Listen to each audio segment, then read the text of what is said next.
I wanted to jump right into our topic about creating high impact transformation or transformations that create high impact. So Dr. Ada, I wanted to ask you now regarding creating a transformation that results in high impact. What advice do you have? Well, high impact transformation always involves a process. You are going from some place to someplace else, a process of transition. And that process is not linear. It's not that you go this way and then you end up here immediately. It's more like, it's just different. So that process includes, in the first place, facing reality, because sometimes people don't want to realize or they want to accept that they need to make a transition. That's the first thing they need to do. Then it also includes something that most people don't think about, and that is endings, letting go. Because if you are making a transition someplace, if you are transforming, you need to let go of some things in order to be able to do other things differently. And sometimes that it creates a little bit of pain and a little bit of goodbyes, but always in a good way. Then you have that messy in between, in which some days you are on cloud nine and you think that you got the world in your hands, and other days you are down on the dumps and you feel that nothing is going right, because you are in that uncertain period while you are making that transformation. And then you get to a new beginning. You get to write your new story. You get to be able to do whatever it is that you are trying to get to, the new you in whichever way. But the biggest secret in all of this is that you need to check your mindset, and you need to make the decision of keep going forward no matter where you are, and to take action every day, even if it is very small action, even if it is imperfect action, just take action, some action. So that is to make a high impact. My takeaway from this, you don't have to be perfect. You just need to be honest with yourself. You need to put yourself out there, and you need to go through this process that Ada just said. Dr. Ada, tell us about who you work with and how you help them.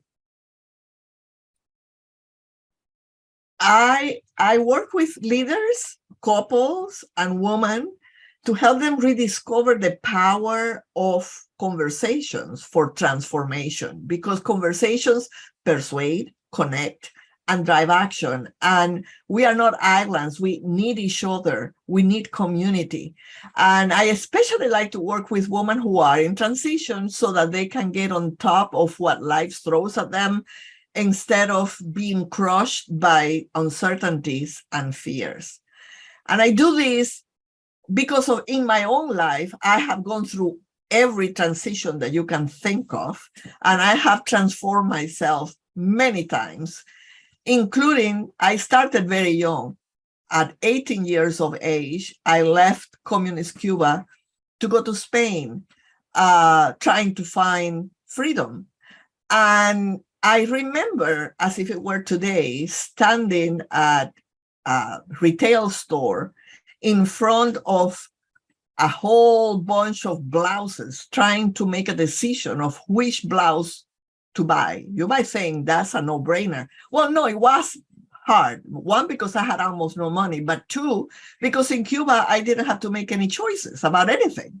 I just had to buy whatever was available. I ended up that day leaving the store crying. I couldn't decide. I was just too confused.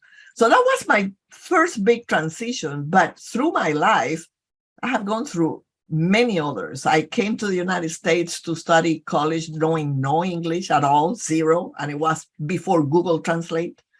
And I have lived in 6 different countries through my life. I got divorced when I was 50 years old. I got remarried 6 years later. I have done almost anything that you can think of. I finished my doctorate when I was 54 years old. After not studying, I had finished my master's degree like 25 years before. and then I wanted a doctorate, I wanted a PhD, so I started doing that. So I learned through all of that if you really think about it, transitions and transformations are not so scary. I mean, after all, if I did the first one at 18 years old alone, I could conquer anything else after that, right? I also learned that it's so important what you tell yourself. I was already a licensed marriage and family therapist when I got divorced. And at the beginning, I was feeling a lot of shame because how come if I could help many people, I could not help my relationship? But when I stopped seeing my divorce as shameful, I was able to be aware that it was also a relief, that it was liberating, and that instead of having to be stressed out, I could start to look at how I wanted my life to look like after that.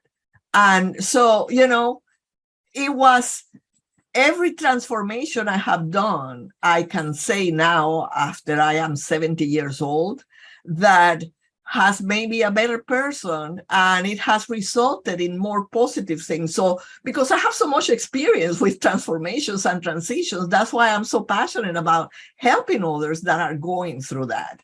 And my latest transformation is my younger son made me a grandmother during COVID, and I have now a beautiful 2-year-old granddaughter that I love, and I wish I could see more often because they live in Florida and I live in Delaware, but still it's the best transformation yet.